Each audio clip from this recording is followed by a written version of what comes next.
¿Qué es el condensador? Esta pregunta, el condensador es un componente electrónico pasivo que almacena energía eléctrica en un campo electrónico. Está formado por dos placas conductoras separadas por un material dieléctrico.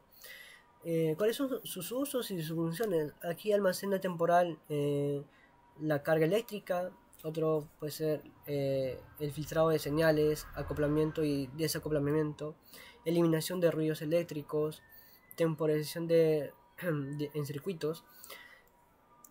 Acá sale qué tipos o cuáles son los tipos de condensadores. Por ejemplo, conocemos el cerámicos, que tiene una capacidad de un piroférico de 1 a 100 microféricos. Usos de desacoplamiento que son filtrados. Sus ventajas son económicos y estables. 2. Electrolíticos. Capacidad de 0.1 microféricos a 100.000 microféricos.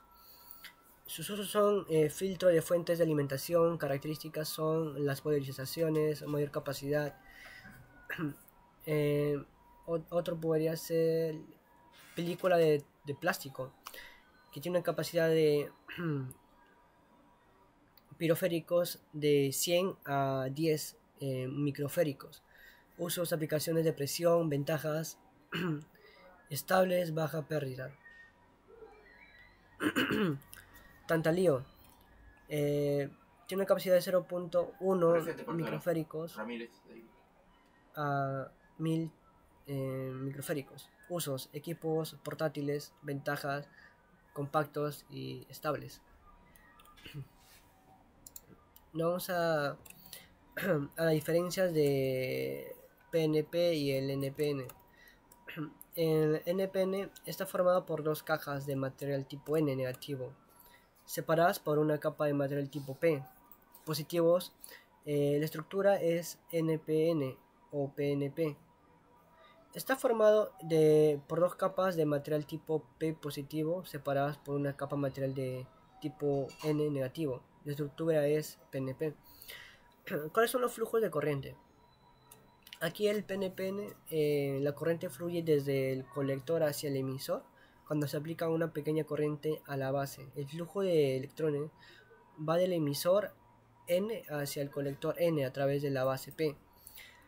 El PNP, la corriente fluye desde el emisor hacia el colector cuando se aplica una corriente pequeña con polaridad opuesta a la base.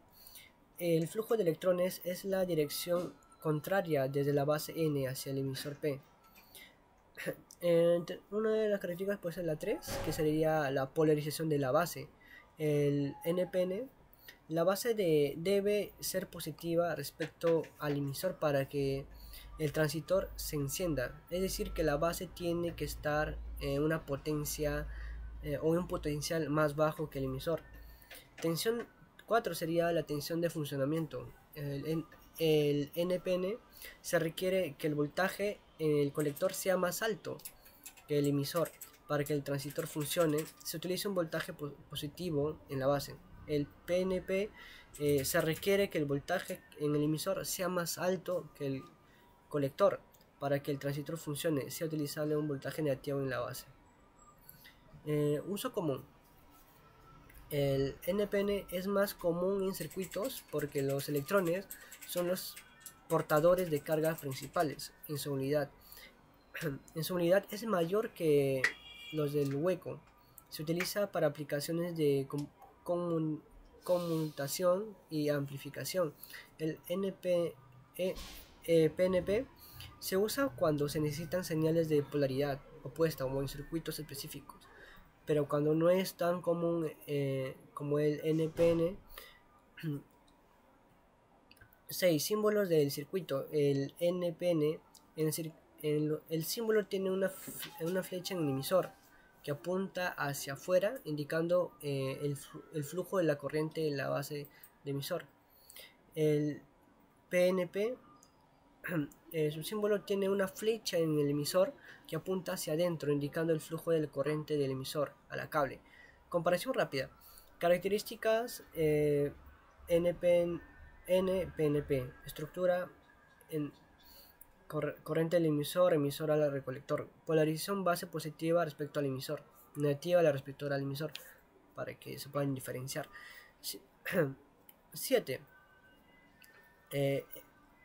Aplicadas en la aplicación. El NPN se utiliza en conmutación de circuitos y amplificaciones o amplificadores, como en transistores de señal baja.